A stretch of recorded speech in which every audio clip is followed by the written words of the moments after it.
Good morning, everybody. It's Pastor John with another edition of Monday Morning Quarterback. So yesterday, I talked about the fact that, Jesus, especially in the Beatitudes, completely redefined what we think it means to be blessed, to be happy in God. For centuries, millennia, people have always equated blessing with wealth or prosperity or well-being or whatever, and Jesus is saying not necessarily, and it was a real challenge. Now during the sermon, and I didn't want to really get into this in the sermon, so I'm going to do it here. But during the sermon, I mentioned, the prosperity gospel, and the prosperity gospel is essentially the idea. And fortunately, it's an idea that it was popular in the early 2000s. It seems to be waning a little bit, thank God. But it was the idea that people's financial well-being, people's physical well-being, and emotional well-being actually are the result of being faithful givers of their resources. In fact, it's sort of, they see our relationship with God as relatively transactional. We give to God our money, we give to God our time, we give to God all these things, and God returns the favor by giving us wealth. And sometimes they make outlandish promises like, if you give me $100, God will bless that tenfold.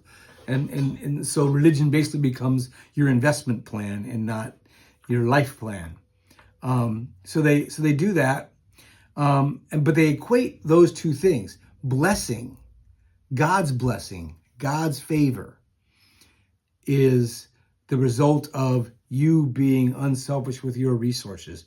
And then and only then will you have God's favor. Now, the logical corollary to that is obviously if people aren't doing well, physically, emotionally, financially, then there's something wrong with them.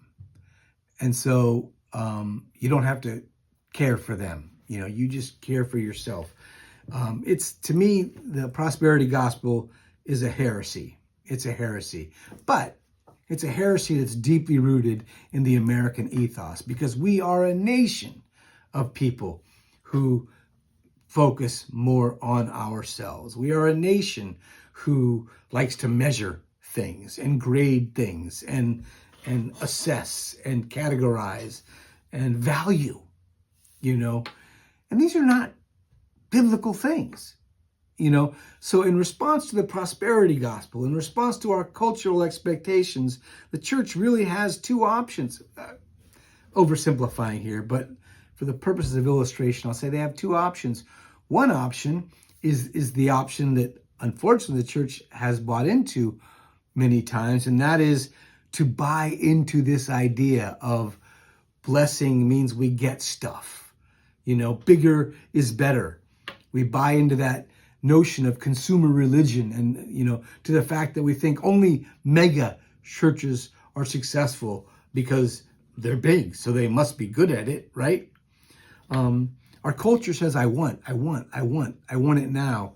And so the church tries to cater to the whims of the community, really becoming little more than a religious restaurant with menu items that people can choose from. And, our culture says, the ones with the most toys wins. And so the church attempts to dazzle people with our gadgets and gimmicks, almost like a piece of religious jewelry. It's just meaningless bling that people will wear only as long as it's in style.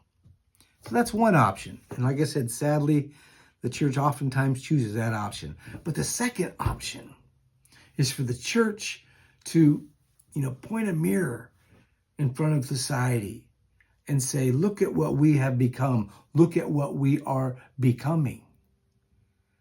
Let me show you another possibility.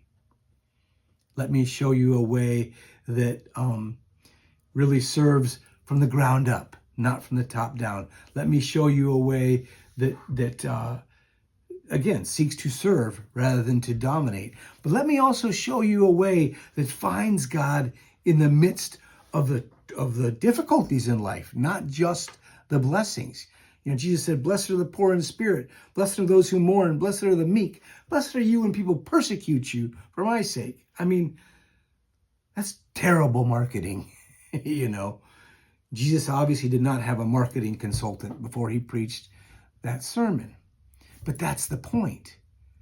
If the church became faithful to that vision of Jesus and was able to sort of present that to the culture as an alternative way of being, then perhaps the church would regain some of its footing in our society. But if we do regain our footing in this society, it will be based on true moral authority, not just cultural expectation. And that would be a good thing, I think. Have a wonderful week, my friends. God bless.